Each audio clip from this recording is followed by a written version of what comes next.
À Agualand, nous avons reçu de nouvelles espèces récemment, dont les calaos terrestres, encore appelés buccorves d'Abyssinie. Alors, c'est une espèce de volaille assez rare et atypique qu'on ne retrouve pas partout, mais on retrouve différentes variétés de calaos. Et comme je l'ai mentionné, à Agualand, présentement, nous avons les calaos terrestres. Donc présentement, nous avons un mâle et une femelle, toujours dans l'optique de favoriser la reproduction et la préservation de l'espèce animale. Pour le moment, ils sont bien acclimatés. Ils ont passé la période de quarantaine qui était de 15 jours. Nous n'avons pas eu de problème. Ils sont en bonne santé, ils se sont bien adaptés.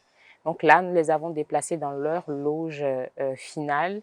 Et comme vous pouvez le voir, il y a déjà le mâle qui a pris ses marques. Il est allé se percher plus haut pour déterminer son territoire et mentionner que c'est lui le chef dorénavant.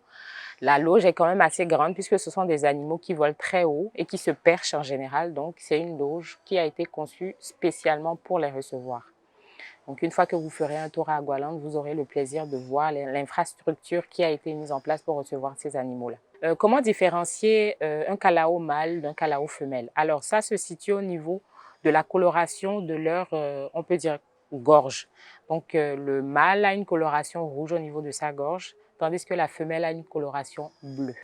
Nos calaos que nous avons à Agualand présentement sont principalement des carnivores.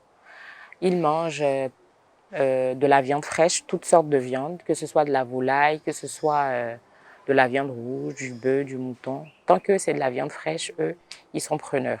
Mais il y a également d'autres calaos qui ont une alimentation un peu plus diversifiée, qui mangent également des fruits. Donc, mais ceux que nous avons à Agualand présentement sont strictement carnivores. Les calaos sont des animaux qui vivent en couple. Donc, quand une femelle choisit son mâle, c'est pour la vie. Et ils peuvent vivre en captivité, ils peuvent vivre jusqu'à 20 ans, quand toutes les conditions sont respectées pour les entretenir. Ils ont quand même une durée de vie assez longue.